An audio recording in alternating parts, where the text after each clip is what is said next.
வணக்கம் மாணவர்களே. இன்னைக்கு நம்ம பார்க்க போற டாபிக் கூர்முனை செயல்பாடு அல்லது ஒளிவட்ட மின்னிறக்கம்.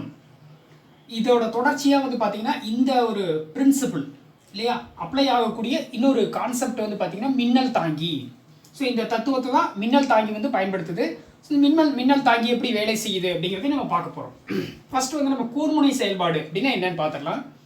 கூர்முனை செயல்பாடு அப்படிங்கிறது ஒரு கூரான முனைகளில் மின்னூட்டம் பெற்ற கூரான முனைகளிலிருந்து மின்னூட்டங்கள் கசியும் நிகழ்வு அப்படின்னு சொல்றாங்க. இது எப்படின்னு பாருங்க. இப்போ நம்ம ஒரு கடத்தி எடுத்திருக்கோம். இந்த கடத்தி பார்த்தீங்கன்னா சீரற்ற வடிவம் கொண்ட ஒரு கடத்தி இருக்கு. இப்போ இந்த கடத்தியில மின்னூட்டங்கள் இது மேல பரவி இருக்குன்னு வச்சுக்கலாம் இல்லையா. இது மேல மின்னூட்டங்கள் பரவி இருந்துச்சுன்னா மின்னூட்டங்களினுடைய அடர்த்தி எல்லா இடங்கள்லையும் ஒரே மாதிரி இருக்காது. இந்த மாதிரி ஆரம் குறைவாக இருக்கக்கூடிய பகுதிகளில் மின்னூட்டங்கள் இடைவெளி விட்டு அமைஞ்சிருக்கும்.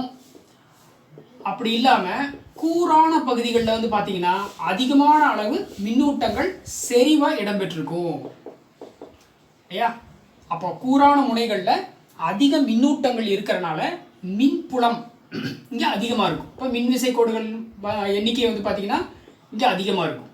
மற்ற பகுதிகளில் மின்புலத்தினுடைய மதிப்பு குறைவாக இருக்கும் இல்லையா.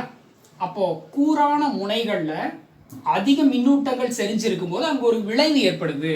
என்ன விளைவு அப்படின்னா இதற்கு பக்கத்துல வரக்கூடிய காற்று மூலக்கூறுகள் அயனியாக்கம் அடைகின்றன.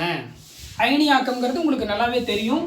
நேர் மற்றும் எதிர் அயனிகள் உருவாதலுக்கு பேர் தான் அயனியாக்கம். அப்போ கூரான முனைகளுக்கு அருகில் வரக்கூடிய காற்று மூலக்கூறுகள் அயனியாக்கம் அடைந்து நேர் மின்னூட்டம் மற்றும் எதிர் மின்னூட்டங்கள் உருவாகின்றன. இதுல இங்க இருக்கக்கூடியது ஃபுல்லாவே நேர் மின்னூட்டங்கிறதுனால எதிர் மின்னூட்டங்கள் என்ன ஆகும், இதனை நோக்கி ஈர்க்கப்படும் இல்லையா. எதிர் மின்னூட்டங்கள் இதனை நோக்கி ஈர்க்கப்படும். நேர் மின்னூட்டங்கள் என்ன ஆக ஆரம்பிக்கும், இதுல இருந்து விலக்கி தள்ளப்படும். இதுல எது நடந்தாலும் அதாவது எதிர் மின்னூட்டங்கள் கூர்முனைகள்ல போய் இதை ரீச் பண்ணிருச்சுன்னா இங்க இருக்கக்கூடிய நேர் மற்றும் எதிர் மின்னூட்டங்கள் சேரும்போது இரண்டும் நியூட்ரலைஸ் ஆகிடுது, அழிஞ்சிருது. சப்போஸ் இந்த நேர் மின்னூட்டங்கள் இது பக்கத்துல போச்சுன்னா விலகல் அடைந்து இங்க இருக்கிற மின்னூட்டங்களை என்ன பண்ணிடும், அந்த கூர்முனைகள்ல இருந்து வெளியே எடுத்துருவோம். அப்ப எப்படி பார்த்தாலும் கூர்முனைக்கு அருகாமையில் இருக்கக்கூடிய பகுதிகளில் மின்னூட்டங்களினுடைய மதிப்பு குறைஞ்சுக்கிட்டே இருக்கும். இதைத்தான் என்னன்னு சொல்றாங்க, கூர்முனை செயல்பாடு. ஏன்னா கூர்முனைகள்ல தான் அந்த செயல் நடக்குது, அதனால அதுக்கு பேரு கூர்முனை செயல்பாடு.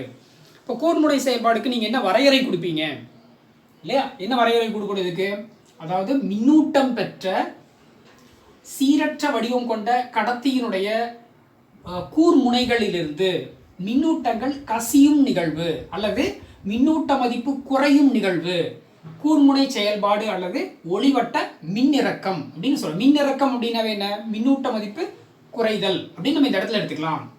இது எப்படி நம்ம சமன்பாட்டின் மூலமா எளிமையா விளக்குறாங்க அப்படின்னு பாத்தீங்கன்னா மின்னூட்டங்களின் பரவல் அப்படிங்கிற ஒரு சமன்பாட்டின் மூலமா விளக்கம் சொல்லலாம். எப்படின்னா சிக்மா ஆர் ஈக்குவல் டு மாறிலி அப்படிங்கிறது ஆல்ரெடி நமக்கு தெரிஞ்ச ஒரு சமன்பாடு. மின்னூட்டங்களின் பரவல்ல நம்ம பார்த்த சமன்பாடு. என்ன சொல்றோம் அப்படின்னா சிக்மா அப்படிங்கிறது மின்னூட்ட பரப்படர்த்தி, ஆறுங்கிறது அந்த கடத்தியினுடைய ஆரம் இல்லையா. இது மின்னூட்ட பரப்பு அடர்த்தி, மின்னூட்ட பரப்படர்த்தி. ஆறுங்கிறது கடத்தியினுடைய ஆரம். சரி, இப்போ இதுல sigma inversely proportional to R அப்படின்னு நம்ம எழுதலாமா இல்லையா. எதிரிலி ஆரம், வளைவு ஆரமானது மின்னூட்ட பரப்பு அடர்த்திக்கு எதிரிலி. இப்போ இதுல பாருங்க, இந்த கடத்தியில இந்த புள்ளிகள்ல ஆரம் எப்படி இருக்கு, ஆர் குறைவா இருக்கு இல்லையா. ஆரம் மிக குறைவான பகுதி இது. இங்க ஆரம் எப்படி இருக்கு, ஆரினுடைய மதிப்பு அதிகமா இருக்கு. அப்ப குறைவான குறுகலான அந்த இடத்துல மின்னூட்டங்கள் எப்படி உட்கார்ந்துட்டு இருக்கும், நெருக்கமா உட்கார்ந்துட்டு இருக்கும். அப்போ அடர்த்தி அதிகம். ஒரு சிறிய பரப்பில் அதிக மின்னூட்டங்கள் இருக்கு அப்படின்னா மின்னூட்ட பரப்படர்த்தி அதிகம். அப்போ ஆரம் குறைவாக உள்ள பகுதிகளில் மின்னூட்ட பரப்படர்த்தியினுடைய மதிப்பு எப்படி இருக்கும், அதிகமாக இருக்கும். சப்போஸ் ஆரம் அதிகமா இருக்கக்கூடிய பகுதிகளில் பரப்படர்த்தி எப்படி இருக்கும், மின்னூட்டங்கள் தள்ளி தள்ளி இருக்கு. அப்ப மின்னூட்டங்களினுடைய எண்ணிக்கை குறைவு. இப்போ என்ன சொல்லிடலாம், சிக்மா குறைவா இருக்கு, இங்க சிக்மா அதிகமா இருக்கு. அப்போ ஆர் வந்து அதிகமாக இருந்தால் சிக்மா குறைவாக இருக்கும், எதிரான பண்பாக இருக்கும் அப்படின்னு ஞாபகம் வச்சுக்கோங்க. அப்போது கூர்முனை செயல்பாட்டினுடைய விளக்கம் இதுதான். இது ரொம்ப முக்கியமான ஒரு 2 மார்க் கொஸ்டின், கண்டிப்பாக பப்ளிக்கில் நம்ம எதிர்பார்க்கக்கூடிய ஒரு 2 மார்க் கொஸ்டின். இப்போ நம்ம அடுத்ததாக மின்னல் கடத்தி அல்லது மின்னல் தாங்கி அப்படிங்கிற ஒரு ஹெட்டிங் வந்து நம்ம பார்க்குறோம். இது வந்து பார்த்திங்கன்னா எங்கே பயன்படுத்துகிறாங்க அப்படின்னா, மிக உயரமான கட்டிடங்களில் மின்னல் வந்து தாக்காமல் இருக்கிறதுக்காக, இல்லை மின்னல் தாக்குனா அதிலிருந்து கட்டிடத்துக்குள்ளே வசிக்கிறவங்களை பாதுகாக்கிறதுக்காக இந்த ஒரு தற்காப்பு கருவியை வந்து நம்ம பயன்படுத்துகிறோம். ரொம்ப எளிமையான ஒரு கருவி. இந்த தத்துவத்தின் அடிப்படையில் தான் அந்த கருவி வந்து இயங்குது. அதை தான் நம்ம பார்க்க போகிறோம். இப்போ நம்ம ஒரு உயரமான ஒரு கட்டிடத்தை வந்து இந்த இடத்துல நம்ம கருதுகிறோம். இப்போ இந்த உயரமான கட்டிடத்தில் மின்னல் தாங்கி என்ன மாதிரியான அமைப்பாக இருக்கும் அப்படின்னு பார்த்தீங்கன்னா, மின்னல் தாங்கிங்கிறது ஒரு தாமிரத்தால் ஆன கம்பி, அதன் மீது கூர்முனைகள் இந்த மாதிரி வச்சுருப்பாங்க. நிறைய கூர்முனைகள் வச்சுருப்பாங்க. அப்படி இல்லைன்னா ஒரே ஒரு கூர்முனைகள் கூட இருக்கலாம். பல வடிவங்களில் பயன்படுத்துகிறாங்க. இங்கே நான் வந்து உங்களுக்கு பல்வேறு கூர்முனைகள் கொண்ட ஒரு வடிவம் காமிச்சிருக்கேன். அப்போ இது தாமிரத்தாலான கூர்முனை இல்லையா, தாமிர கூர்முனை கம்பிகள் இல்லையா. பல்வேறு கம்பிகள் வந்து தாமிரத்தினுடைய பல்வேறு கூர்முனை கம்பிகள் வந்து அந்த இடத்துல எடுத்திருக்காங்க. இந்த கம்பி வந்து பார்த்தீங்கன்னா கட்டிடத்தின் வழியே சென்று இது போல் வந்து இல்லையா, இது வழியாக தனியாக வந்து நேராக இது தடித்த, இங்கே நம்ம எடுத்திருக்கிறது வந்து தடித்த தாமிர கம்பி இல்லையா. தடித்த தாமிர கம்பி வந்து இந்த இடத்துல நம்ம எடுத்துருக்கோம். இந்த கம்பியை நேராக கொண்டு போய் பூமியினுடைய அடியாழம் வரைக்கும் கொண்டு போய் அங்கே தாமிர தட்டுனோட கனெக்ஷன் கொடுத்துட்றாங்க இல்லையா. இது வந்து தாமிர தட்டு. இந்த தாமிர தட்டு எங்கே இருக்குது அப்படின்னா பூமிக்கு அடியில் புதைத்து வைக்கப்பட்டிருக்கு அப்படின்னு நம்ம இங்கே சொல்கிறோம். அப்போ பார்த்தீங்கன்னா உங்களுக்கு தெரியுது இதனுடைய அமைப்பு எப்படி இருக்குது அப்படின்னு. ஒரு தடித்த தாமிர கம்பி வந்து எடுத்துக்கிறாங்க. இந்த தடித்த தாமிர கம்பியினுடைய மேற்முனையில் கூரான சில முனைகள் கொண்ட கம்பிகள் வந்து பொருத்தப்படுது. இந்த தாமிர கம்பி, தடித்த தாமிர கம்பி தொடர்ச்சியாக அந்த பில்டிங் வழியாகவே சென்று கடைசியில் என்ன ஆகுது அப்படின்னா பூமிக்கு அடியில் புதைக்கப்பட்ட தாமிர தட்டினோடு இணைக்கப்படுகிறது அப்படின்னு நம்ம பார்க்குறோம். இப்போ இதனுடைய செயல்பாடு எப்படி இருக்குன்னு பாருங்கள். இந்த உயரமான பில்டிங்க்கு அருகாமையில் இருக்கக்கூடிய மேகக்கூட்டங்கள், பொதுவாகவே இந்த மின்னல் அப்படிங்கிறதே வந்து மின்னூட்டம் பெற்ற மேகங்களினுடைய மோதல் காரணமாக தான் உருவாகுது. பொதுவாக மேகங்களில் நேர் மின்னூட்டம் கொண்ட மேகமாக இருக்கும், இல்லை எதிர் மின்னூட்டங்கள் நிறைய வச்சிருக்கக்கூடிய மேகங்களாக இருக்கும். இந்த மேகங்கள் வந்து ஒன்றோடொன்று மோதும் போது மிக அதிகமான அளவு மின்னூட்டங்கள் திடீர்னு சேரும்போது அந்த மின்னூட்டங்கள் காற்றின் வழியாக பூமியை அடைகிறது. இதைத்தான் நம்ம மின்னல் அப்படின்னு நம்ம சொல்கிறோம். இப்போ மின்னல் வெட்டு அப்படிங்கிறதே என்ன அப்படின்னு பார்த்தீங்கன்னா, பொதுவாக காற்றின் வழியாக பரவி வரக்கூடிய அதிக அளவு மின்னோட்டம் அல்லது ஒரு மிகப்பெரிய வலிமை வாய்ந்த ஒரு மின்னோட்டம் அப்படின்னு நம்ம ஞாபகம் வச்சுக்கலாம். ஒரு 10 லட்சம் வோல்ட் 20 லட்சம் வோல்ட் இருக்கக்கூடிய ஒரு பெரிய அளவு மின்னோட்டம் தான் இந்த காற்றின் வழியாக பரவி பூமியை நோக்கி வருது அப்படின்னு நம்ம பார்க்குறோம். அப்போ காற்றுங்கிறது வந்து ஒரு மின் கடத்தா பொருள். பொதுவாக மின்னோட்டம் பாய்வதற்கு என்ன தேவைப்படும் பார்த்தீங்கன்னா ஒரு நற்கடத்தி தேவைப்படும் இல்லையா. பொதுவாக உலோகங்கள் நற்கடத்திகள். நம்ம மின்சாரத்தை வந்து உலோகங்கள் வழியாக தான் பொதுவாக நம்ம அனுப்புகிறோம். இப்போ இது ஒரு கம்பின்னு வச்சுக்கோங்க, கம்பியின் வழியாக தான் அந்த உலோகம் வந்து என்னாகும், சரி கரண்ட் என்னாகும், பாஸ் ஆகும் இல்லையா. அப்போ மின்னோட்டம் வந்து ஏதாவது ஒரு கடத்தியின் வழியாக எளிமையாக பரவி இன்னொரு இடத்தை அடையுது. ஆனால் மின்னல் அப்படின்னு நம்ம சொல்லக்கூடிய அந்த அதிக அளவிலான அந்த மின்னோட்டம் பூமியை நோக்கி வருவதற்கு எந்த ஊடகமும் அதுக்கிட்ட பெரிய அளவு இல்லை. நற்கடத்தி ஊடகம் இல்லை, காற்று தான் இருக்குது. ஆனால் அது வேறு வழி இல்லை அப்படிங்கிறனால என்ன போகுது, காற்றின் வழியாகவே பரவி பூமியை நோக்கி வர ஆரம்பிக்குது. அப்போ வரும் வழியில் ஏதாவது ஒரு நல்ல ஊடகம் கிடைக்குமான்னு தேடிட்டே வரும். ஒரு நல்ல உயரமான மரம் இருந்துச்சுன்னா மரத்தின் வழியாக பூமியை அடையும். ஒரு உயரமான கட்டிடம் இருந்தால் கட்டிடத்தின் வழியாக பூமியை அடையும்.